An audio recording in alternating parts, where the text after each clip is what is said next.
The nose dropped first, and then the world tilted.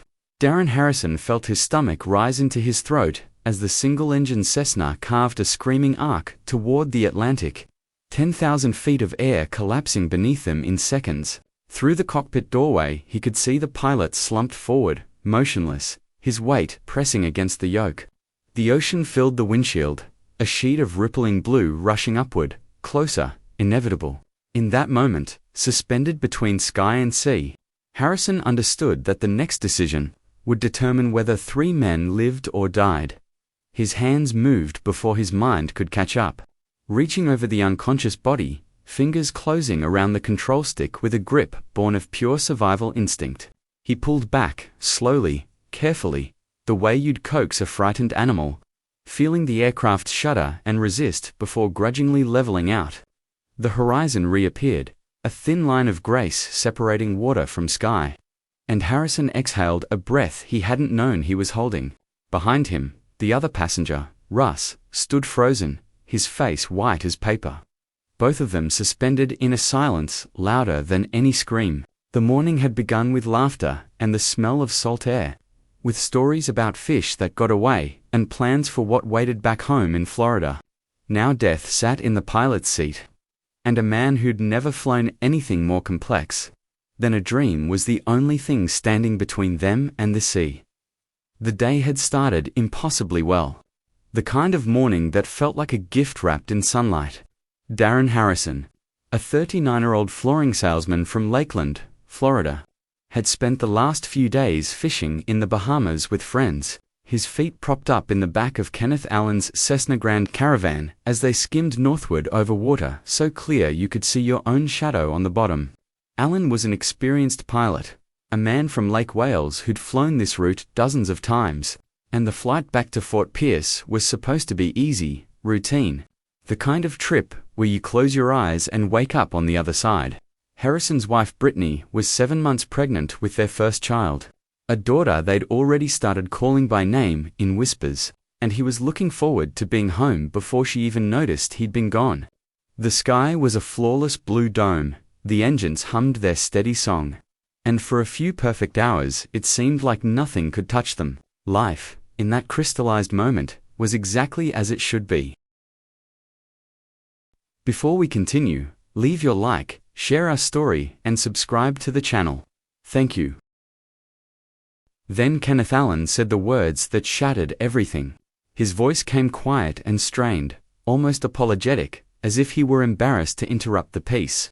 "Guys, I gotta tell you, I don't feel good." Harrison looked up from the back seat and saw Allen's hand move to his temple, his face tightening with pain. "I've got a headache, and I'm fuzzy, and I just don't feel right," Allen said. And Harrison asked what they needed to do, his voice steady but his pulse beginning to race. And then Allen said nothing at all, his body going slack, his head tilting forward, and in the span of a heartbeat, the plane began its dive toward the water. Gravity claiming what the pilot's hands had released. Harrison scrambled forward, his heart hammering, and saw through the windshield-only ocean, the surface expanding like a mouth. That's when everything depended on instinct and something deeper than knowledge. Harrison had flown in small planes before, had watched pilots work the controls, had asked questions the way curious people do when they're passengers with time to kill, but he'd never touched a yoke, never felt the weight of an aircraft responding to his hands, never had to translate observation into action with seconds to spare. He remembered conversations about airspeed, about what happens when you pull back too hard, how wings can stall or snap under the wrong kind of pressure. So he moved gently, deliberately, reaching over Allen's unconscious body and easing the stick back, feeling the plane resist and then yield.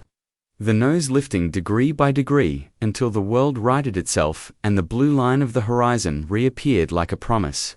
They were level now, flying blind with a dying man behind them and no one in the world who could save them, except a stranger's voice on the radio. Harrison called back to Russ, asked him to help move Allen, and together they laid the pilot down in the rear of the cabin, his breathing shallow and ragged, his skin the color of ash. Then Harrison climbed into the left seat, put on the headset, and discovered the wires were frayed, the plug broken, useless.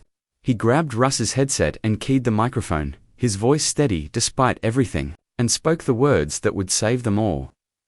"I've got a serious situation here," Harrison said to whoever was listening in the vast invisible network of controllers and radios that stitches the sky together. "My pilot has gone incoherent. I have no idea how to fly the aeroplane." On the other end, at the Fort Pierce Tower, controller Christopher Chip Flores heard the call and felt his training kick in, his voice going calm and clear, asking questions, gathering information, trying to locate a single white airplane lost somewhere over the Atlantic. Harrison told him the GPS was out, that he couldn't see anything on the navigation screen, that all he knew was he could see the coast of Florida and maybe a small airport below. Flores told him to keep the wings level, to try to descend slowly, to push forward gently on the controls, and Harrison did, trusting the voice in his ears, because there was nothing else to trust. The plane dropped through layers of air, the altimeter unwinding, and Harrison felt a strange calm settle over him. The kind of clarity that comes when fear has burned through and left only purpose. He knew he was going to land. He didn't know how, didn't know what the outcome would be, but he knew with absolute certainty that he wasn't going to die in the sky. He had a wife waiting, a daughter growing inside her, and a life that wasn't finished yet. The thought of calling Brittany to say goodbye never even crossed his mind. The controllers transferred him to Palm Beach, where Robert Morgan was working an ordinary shift that suddenly became anything but. Morgan was an air traffic controller who was also a certified flight instructor, a man who'd logged hundreds of hours teaching people how to fly, but he'd never faced anything like this. A man with zero flight training trying to land a turboprop Cessna from 35,000 feet with an unconscious pilot and a broken GPS. Morgan pulled up a photo of the Cessna 208 cockpit on his computer, studied the panel layout, and began talking Harrison through every step, his voice a lifeline stretched across the miles. He told Harrison to fly south along the coast, to keep the ocean on his right, to watch for the runway at Palm Beach International, which would appear bigger and bigger as he got closer. Harrison listened, following every instruction, his hands on the controls, his eyes scanning the instruments, trying to translate Morgan's words into action. Around them, the air traffic control team sprang into motion, stopping departures, putting other aircraft into holding patterns, clearing a path through the sky for a plane that should have been a statistic. And Morgan kept talking, kept guiding, kept believing that this impossible thing might actually work. The runway appeared below, like a grey ribbon laid across the earth, and Harrison felt his heart hammer harder. Morgan told him to reduce power, to start his descent, to line up with the centerline, and Harrison did, his hands moving with a precision he didn't know he had. Then Morgan said to lower the flaps, and Harrison complied, and immediately the nose pitched upward at an angle that felt wrong, dangerous, like the plane was about to flip backward through the air. Harrison keyed the microphone and asked, his voice tight, "Is it possible for me to land this airplane with no flaps?" And Morgan, without hesitation, said, "No flaps, it is. We're gonna land it with no flaps." Behind him, Russ watched in silence, and Harrison could feel the weight of his faith, the unspoken prayer hanging in the air between them. The ground rose to meet them, faster than Harrison expected, and Morgan's voice kept coming, steady and calm, telling him when to cut the throttle, when to flare, when to let the wheels find the earth. At 200 feet, Morgan said to slow down, and Harrison shouted back to Russ to dump the throttle, to push it all the way to the floor, and Russ did, and the engines quieted, and the plane dropped the last few feet like a stone settling into water. The wheels kissed the runway with a jolt, and Harrison felt every bone in his body absorb the impact. And then they were rolling, decelerating, alive. Harrison brought the plane to a stop and sat there for a moment, his hands still on the controls, his breath coming in ragged gasps. He pulled off the headset, tossed it on the dash, and closed his eyes. "I said the biggest prayer I've ever said in my life," he would later recall, his voice thick with emotion. "It was a prayer of thanks, a prayer for the safety of everyone on board. But most of all, it was a prayer for Kenneth Allen, the man lying unconscious in the back, whose life was hanging by a thread thinner than the one that had just held them all aloft. Emergency vehicles swarmed the plane, paramedics rushing to load Allen onto a stretcher, and Harrison stepped out onto the tarmac, his legs unsteady, and found himself face to face with Robert Morgan, the man whose voice had been his only compass. They embraced, two strangers bound together by a miracle neither could fully explain. And Morgan said he'd been nervous about every decision, terrified of turning Harrison the wrong way, but in the end, they'd pulled it off. Harrison told him he couldn't wait to get home to his pregnant wife, and Morgan smiled and said he was just glad to have helped. Around them, the other controllers stood watching, some wiping tears, some shaking their heads in disbelief, and one tower operator radioed to an American Airlines pilot preparing to land and said, almost casually, "You just witnessed a couple of passengers land that plane." The story spread like wildfire, as stories like this always do, carried on wings of wonder across a world starved for miracles. Darren Harrison became a reluctant hero, his name appearing in headlines from coast to coast, journalists asking how it felt to cheat death, how he'd found the courage to do what he did. And Harrison, humble and soft-spoken, kept saying the same thing in every interview. The hand of God was with me. He wasn't boasting or preaching, just stating what felt to him like the simplest truth. He'd been calm throughout the ordeal, he said, because he'd known it was a life-or-death situation. And in moments like that, you either do what you have to do, or you die, and he'd chosen to do. But he also knew, with a certainty deeper than logic, that he hadn't been alone in that cockpit.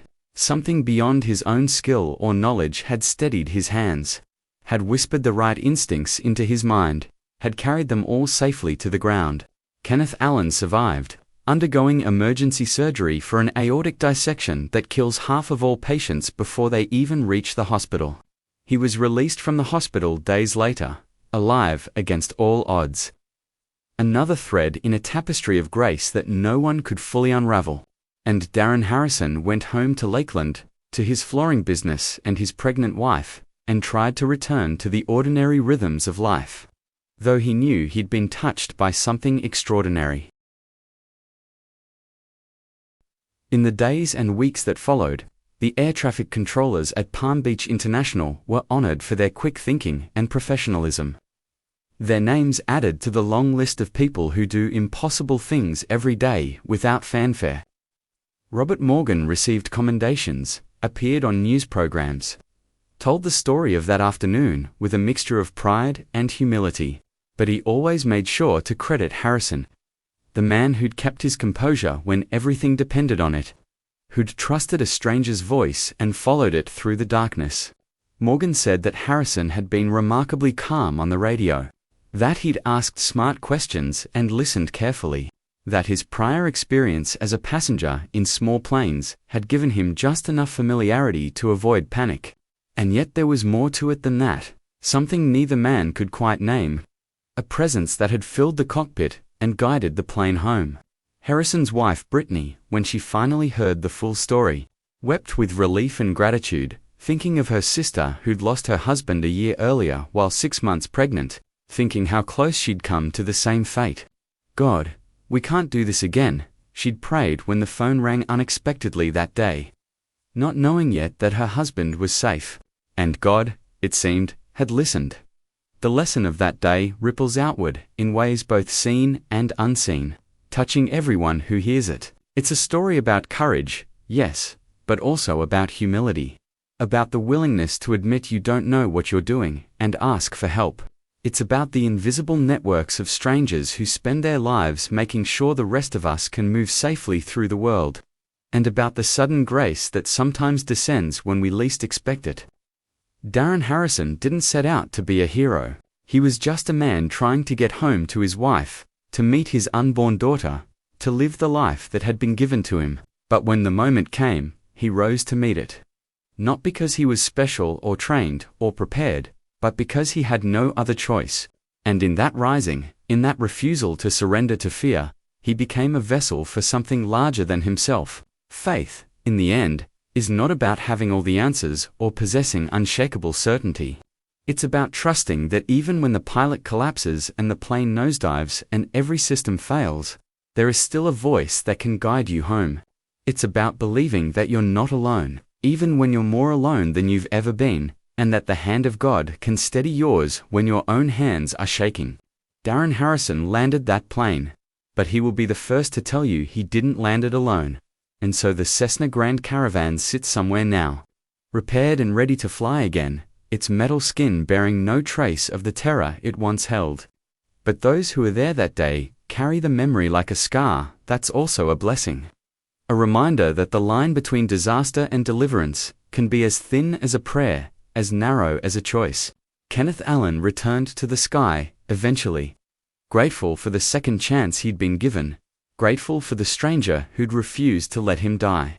Robert Morgan continued guiding planes to safety, his voice a lighthouse in the static, never knowing when the next impossible call might come. And Darren Harrison held his daughter for the first time a few months later, his hands cradling her tiny body with a gentleness born of knowing how fragile life is, how quickly it can slip away. He whispered to her about the day he almost didn't make it home, about the voice on the radio and the prayer he'd said on the runway, about the hand he'd felt guiding him through the impossible. And she listened, her eyes wide and trusting, the way children do when they know they're hearing something true. The story will be told again and again, passed down like all stories of survival and grace. Each retelling burnishing it a little brighter, because some things are too miraculous to forget, too sacred to let fade. And in a world that often feels like it's spiraling out of control, we need to remember that sometimes, when everything falls apart, we find exactly what we need to hold it together. This account is drawn from national and local reporting in May 2022, including coverage by the Associated Press, CBS News, NBC's Today Show, and Florida news outlets such as WPTV, WPBF, and WESH. The details of Darren Harrison's emergency landing at Palm Beach International Airport on May 10, 2022, were documented through air traffic control recordings, FAA reports, and direct interviews with Harrison, controller Robert Morgan, and pilot Kenneth Allen. In his own words, Harrison credited the hand of God for his survival, while Morgan, a certified flight instructor working as an air traffic controller that day, provided the crucial guidance that brought the Cessna 208 Grand Caravan safely to the ground after the pilot collapsed from an aortic dissection.